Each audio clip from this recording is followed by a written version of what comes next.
This is Minutia Men with Rick and Dave. Okay, Dave, you and I, we're of the TV generation, would you say? Oh, my God. After school, I could probably still give you the lineup when you got back from school. It was Andy Griffith, Dick Van Dyke Show, and Get Smart. Very good. And then Batman was usually before, right? Batman was like a 3:30-ish. Well, sometimes there was I Dream of Jeannie. Yeah, and a Gilligan's Island occasionally. Yeah. But so I bring this up because this weekend that we just had some huge events on television. We had the Grammy Awards. Yeah. And, we're both also huge music fans. Oh, absolutely. Then we're sports fanatics. Absolute diehards. There was the football Pro Bowl. There was the NHL All-Star Game. We're also news junkies, obviously. Oh, absolutely. What journalists? And on this week's all the cable newscasts, Chinese balloon. The balloon, right. It shot down a Chinese balloon. It was huge. So talk to me. Which one of those things do you want to talk about first? Which one did you enjoy? I focused purely 100% on the Chinese balloon. Okay. You know what I was thinking about the Chinese balloon guy thing? I didn't even watch that. Think if you're the fighter pilot that was in charge of, Colonel blah, blah, blah. Yeah. It's your job to shoot down the balloon. Yeah. What if the dude would have missed? I know. I know. And like when he gets, is this something he's going to put on his resume? It's like, I shot down the balloon. Oh, you shot down the balloon. Colonel Johnson, look at you. Is he going to put like a little, balloon sticker on his plane? I think he gets one like an insignia, like a little award on his chest lapel with a little helium with a string. Yeah, I think that's the least they can do for him. All right, it's time for a show. Yeah, shut down the balloon. It's time for a show that we call Minutia Men. The following is a Tony Lasano podcast, an Opie production on the Radio Misfits Podcast Network. This is Minutia Men with Rick and Dave. Hey, Balloon Boy, you want to get me a cup of coffee? I didn't even watch that. Yeah. I just was checked out all weekend. Well, did you know that the NFL Pro Bowl is a flag football game? No, I didn't know that. They're not. I don't think they're in pads anymore. Yeah. I think it's flag. It's like big Super Bowl coming up this weekend. Huge. Well, that one I'll watch. Yeah, but that's about it. All right, let's talk about what's going on here. Rick, to give you an idea of how good our show is going to be today. Yeah. You want to hear the headline of the story that didn't make it? Oh yes. Human penis at an Alabama gas station was found, or a human penis was found. Human penis found at an Alabama gas station trash can. This is 2 weeks in a row you have chosen not to do a penis story. Amazing restraint. I know. We've got the jingle right here, but this one did make the cut. Can you fire up the Jenkins jingle, please? Of course. When you're on the job and you're not doing it right. Jenkins! Time now for Dave to share stories of employee screw-ups. Jenkins! It could only be Jenkins with Rick and Dave. Jenkins!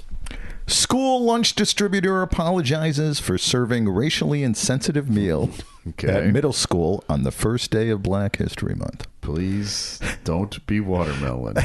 Oh, you cracked the code, my friend. Black History Month, as you know, is a time to honor the triumphs of African Americans throughout history. In fact, I still remember my Benjamin Banneker. Sure. Benjamin Banneker, a veteran engineer born a free man in Ellicott, Mississippi. Oh, that's pretty good. Created the first working clock. Nice. I still remember that from sixth grade.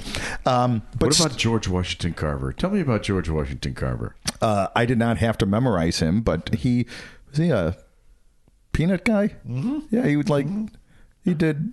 What did he do? I don't know. I shouldn't have asked. I shouldn't have brought it up. Sorry. Carry on. Just like a lawyer, don't bring up something you don't know the answer to. Well, as you know, Black History Month. We are in the midst of Black History Month, which is February. But students and parents at an upstate New York middle school raised the alarm after they noticed a racially insensitive meal that was offered on the first day of the month. Instead of the Philly cheesecake, broccoli, and fresh fruit that was on the original school calendar, Aramark, the food service company that distributes the meals to the district, served fried chicken, waffles, and watermelon. Oh, boy. If they had served chicken and waffles by itself, I don't know that we would be having this conversation, but the moment you add the watermelon, all bets are off. And that was a quote from Wilbur Eldridge with the Nyack. It's Nyack, New York, upstate New York, the NAACP. Boy, Jenkins is really getting around these days. Oh, yeah. He's all over. He's all over. So a fifth grade student at the school, Gloria Sambio, and I swear the first time I read this article, I misread her name and didn't see the I. I'm not kidding. Oh, gee whiz. I'm like, whoa. So we've never had watermelon before. At first I was happy, but now I see that it was wrong. In a statement from Aramark, they apologized for the insensitivity. While our menu was not intended as a cultural meal, we acknowledge that the timing was inappropriate. This is not the first time that Aramark has found itself in hot water. Back in 2018, another racially insensitive meal was served at New York University during Black History Month. It included... It's 1 month. Can't you just, for 1 month... What's wrong with the pizzas? You know, the crappy pizza that you or doughy pretzels. Gee whiz. In 2018, the meal that they had included barbecue ribs, collard greens, cornbread, Kool-Aid, and watermelon-flavored water. Wow. When called out, the company again apologized for that and then ended up... Boy, if it happens twice, you start wondering, don't you? Yeah. Now, a lesser man would be making a joke right now what they're going to serve at the Holocaust Remembrance Day. But I'm not going to go there, Rick. Although you would be allowed to as a member of the tribe. Well, as a journalist, as we were talking about. Yes. Well, listen...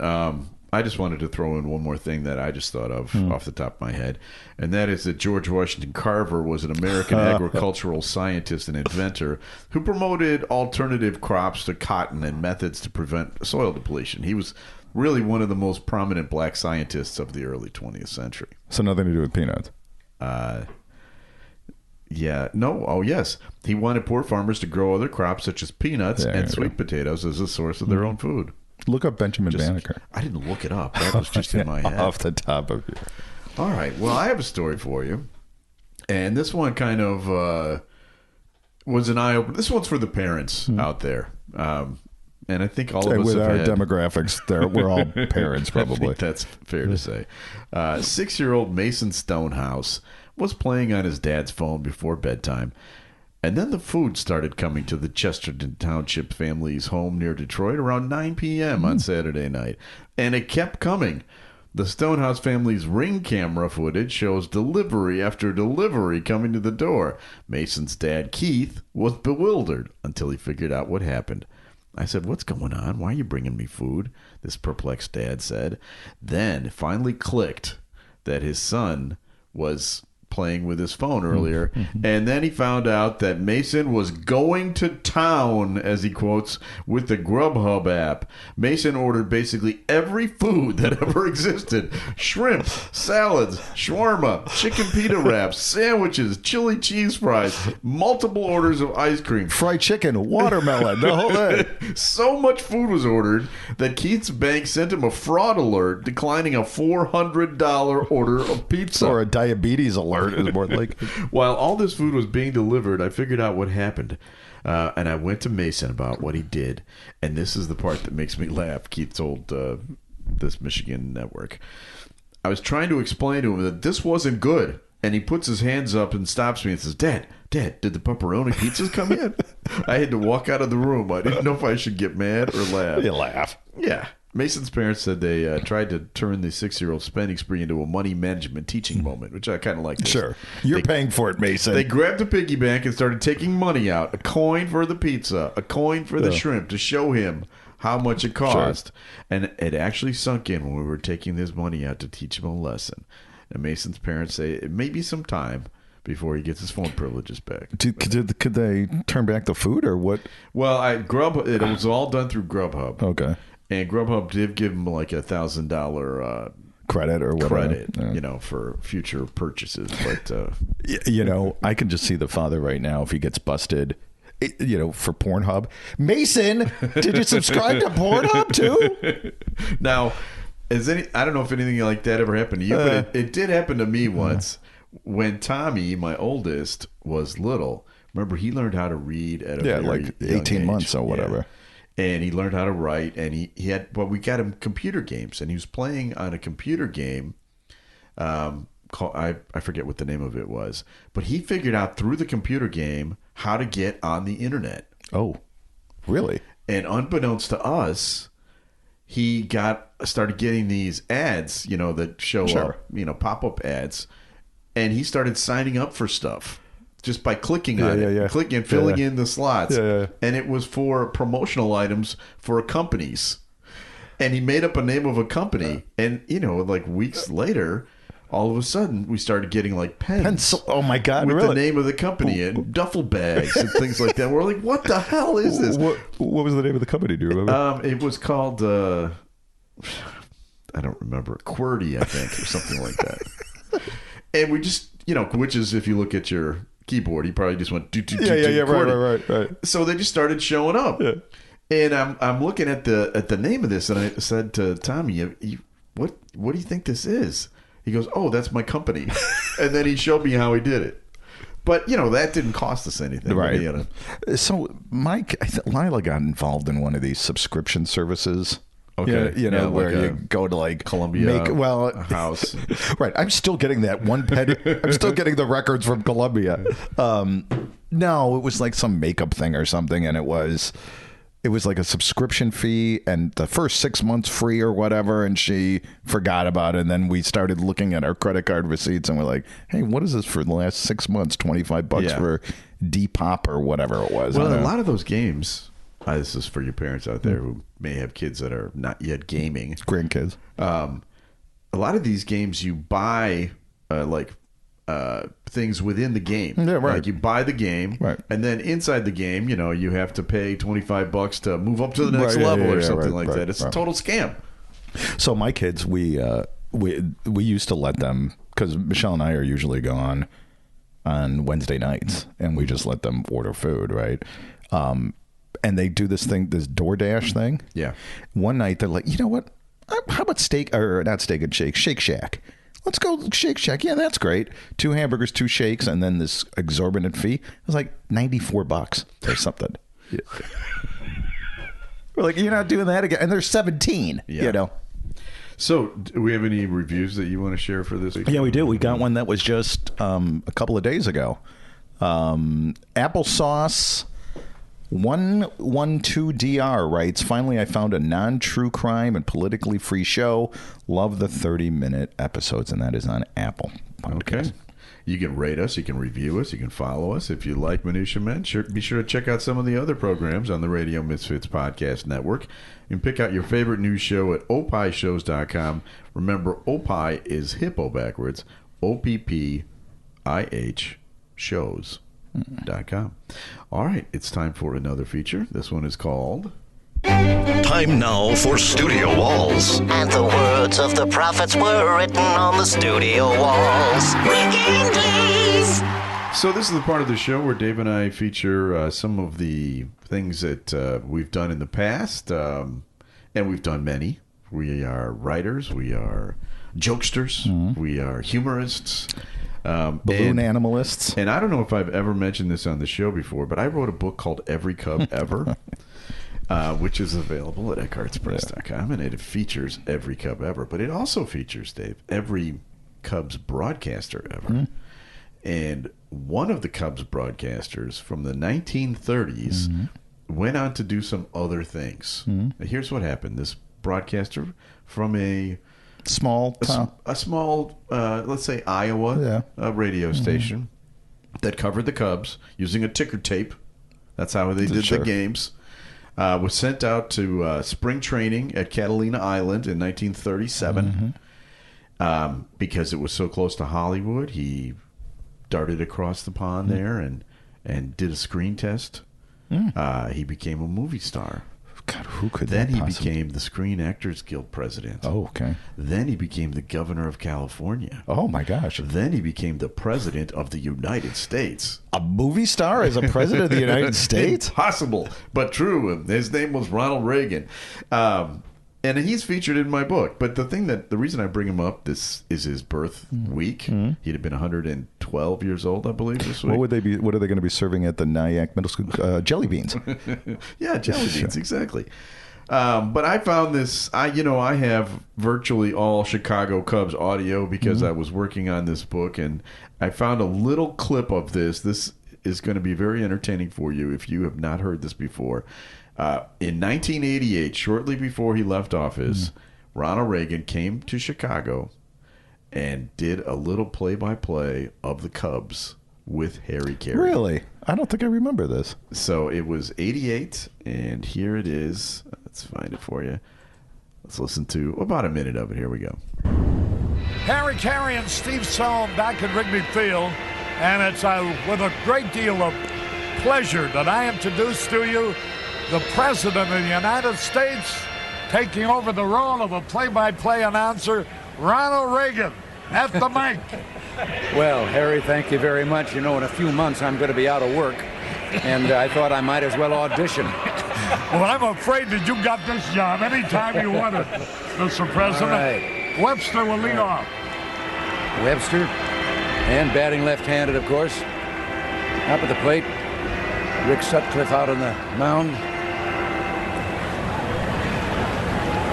Getting a sign from the catcher. Was not Rick Sutcliffe on the mound. Wind up, here comes the pitch.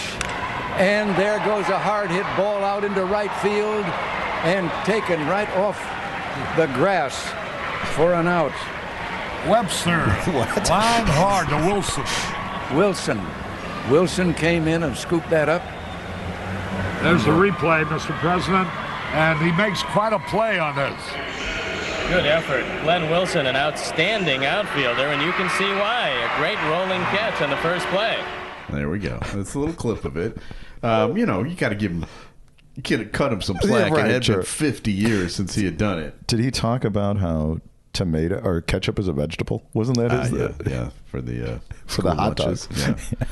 Yeah. So anyway, that's a little clip. There was another thing that happened this week in Cubs history, and that was the death of their first psychologist in 1938. You know, the Cubs.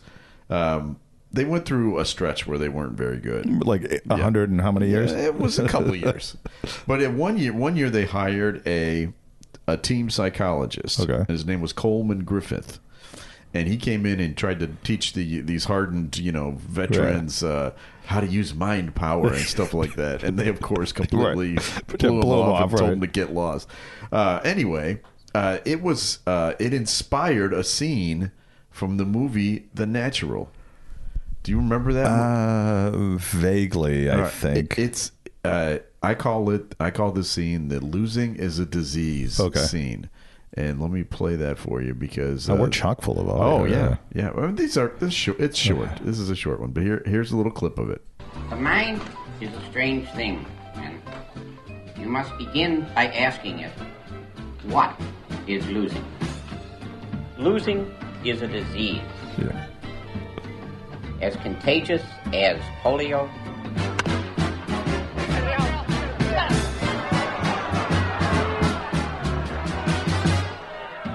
Losing is a disease as contagious as syphilis. Losing is a disease as contagious as bubonic plague. Attacking one, but infecting all.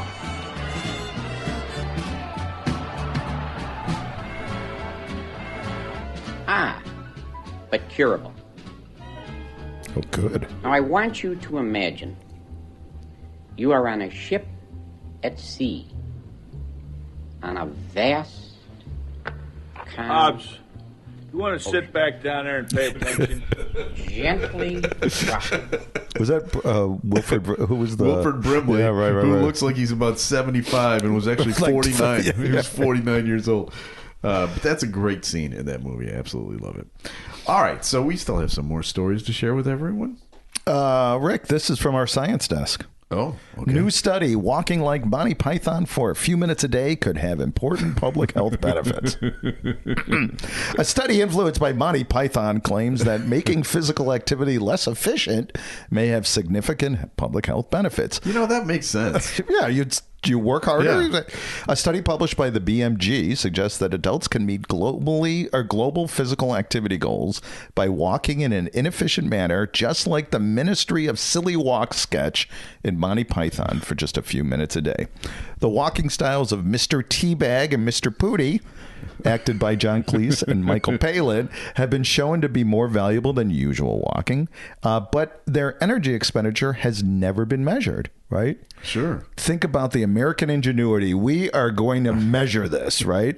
So to fill this vital research gap, a team of U.S. researchers, and I don't even want to know how much money this cost. This is why our country is going right down the shitter. Right. And our taxes are through the roof. So they compared the energy expenditure of basic low efficiency walking with the irregular walking, right? During the study, participants saw the video of the Ministry of Silly Walks. They were asked to, first of all, walk normally, and then to try to recreate to the best of their ability the walks of Mr. Teabag and Mr. Pooty.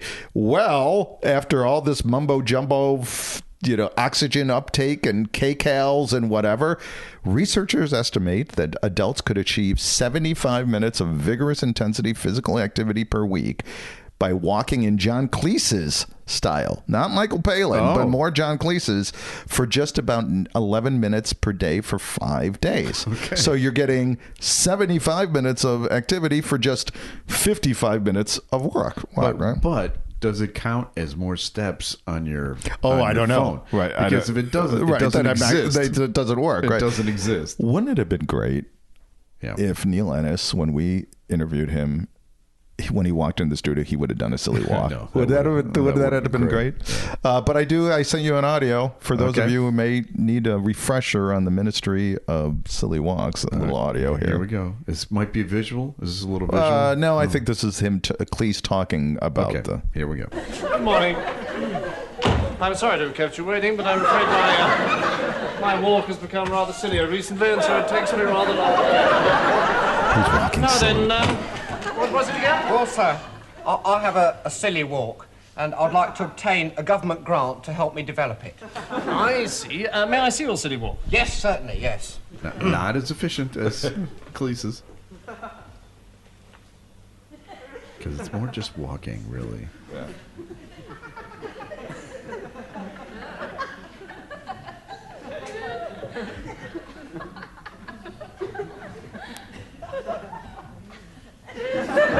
That's it, is it? Yeah. Yes, that's it, yes. Mm-hmm. It's not particularly silly, is it? I mean, the right leg isn't silly at all, and the left leg merely does a forward aerial half-turn every alternate step. Yes, but I think with government backing, I could make it very silly. Mr. Puri, the very real problem is one of money. I'm afraid that the Ministry of It's even funny just listening to it. It's very visual. But it's funny just listening to it. You it. can just remember it. That's the Ministry of Silly Walks. Okay, I like that one. I have a story for you. Coming up this weekend, people are going to be celebrating Valentine's Day. It's actually Tuesday, the 14th. But you know how it is. The weekend, that's what people do there. Now, not everybody celebrates Valentine's Day, Dave. Some people have broken hearts, and they get upset on Valentine's Day. We have a story for them. An animal shelter in Hamilton, Ohio, is holding a unique fundraiser as a lead-up to Valentine's Day. The Animal Friends Humane Society said Wednesday it will name a cat litter box after an ex-romantic partner. It will only cost you $5. Promotion runs till the 12th, and the shelter will reveal them all, names included, in a Facebook post on Valentine's Day. So, that's something for you guys out there. So isn't the big controversy now about how there was some school that had a litter box, or they had kitty litter in case there was a shooting, and kids had to go to the bathroom, and then it turned into this, well, they're doing this because kids are identifying as cats. Do you not? Yeah. And it wasn't because the kids were identifying as cats. No, it's because they had kitty litter in case there was a cat. But they did entire segments on Fox News saying that this is a new trend. People are doing this. No. So that's not for them. All right. I have a story for you that, it's time for another feature, and this fits into that. A random name pulled out of Rick's bowl of brushes with celebrities. Mixture, collection, selection, assemblage, medley, assortment, variety. Time now for Celebrity Potpourri with Rick and Dave. So this is the part of the show where we read your emails to us with your celebrity stories. Dave is of the opinion that everybody in the world has met a celebrity or has some sort of celebrity story. And you know who, by the way, has taken up your mantra? My wife. Oh. Because she has to occasionally take Ubers home from work. Oh, so does she ask the Uber driver? Yeah, every time. Really? She has. Any good ones? Well, let me get the one that was sent to us first. But perhaps. This is an email from Chuck.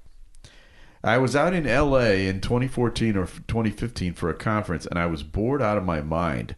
The keynote speaker was talking about sales leads, but I didn't really hear what he was saying. Sounded like blah, blah, blah to me. I pretended like I had to go to the bathroom, but I went for a walk instead. We were near the Hollywood Walk of Fame, which is pretty dumpy, by the way, but it's more interesting than the speech. When I got to the Hollywood Wax Museum, I saw they had a special thing set up in front of it. Somebody was getting their star there that day. There were cameramen and reporters and a woman I recognized immediately. It was Sally Field. Oh, wow. I wanted to say, I like you. I really like you, like she said in her famous Oscar speech, but another dude beat me to it. She looked up at him, didn't smile, and flipped him off. Oh, really? Wow. I'm guessing she hears that a lot. Yep. That poor woman said it one time in 1982, and she hears it a lot. What about my work on The Flying Nun? Why doesn't anybody ever mention that? I won an Oscar. Anyway, that's our email. If you want to send us your email, please do, because we've got this feature to fill. Yeah, right. You can send it to us every week. We got to do it. You send it to Instagram or Twitter or Facebook or just traditional email. Any of those works. And we have another show too that we like to tell people about. Yeah, Rick, it's Minutia Men Celebrity Interview, and this week we've got just a delightful guest who it's running right now. Yeah. She storied career. Yep. I mean, she's been in many things, but she's probably most noted for her Friday Night Lights work. Yes. We are talking about Luann Stevens, and she played Grandma Saracen. Yeah. And she was wonderful. She talked about the show and embarrassing situations that happen on the show. I think there's a couple of very funny stories. Anybody who's a Friday Night Lights fan, I think, will appreciate our interview. Yeah. And such a nice lady. Oh, yes. This is the first interview we've ever done where in the middle of it, she started asking us questions about about us. So how'd you guys get together? I know this is supposed to be about me, but tell me about Minutia Men. Right. Where's it from? Dave, I heard about your Lincoln poem back in 6th grade. I have that. You want to hear that? No. See, this is like Sally Fields. All I'm known for is the Lincoln poem. I know. You're very sensitive about it. Well, next week we're playing it, damn it, because next week is Lincoln's birthday. All right. Actually, it's this weekend. Well, don't play it. We won't. Yeah. Special thanks to our executive producer, Tony Lasana with opishows.com. Opie is hippo backwards, OPPIH shows.com. We're distributed by Ed Silla with Radio Misfits. Great Talk Radio isn't dead. It just moved to a better place. RadioMisfits.com. And we'll be back again next week with a brand new episode of Minutia Men. The preceding was a presentation of Opie Productions. Find our other great shows wherever you find podcasts, including opishows.com. Thank you. This has been a presentation of Opie Productions. Tony, can you shut up?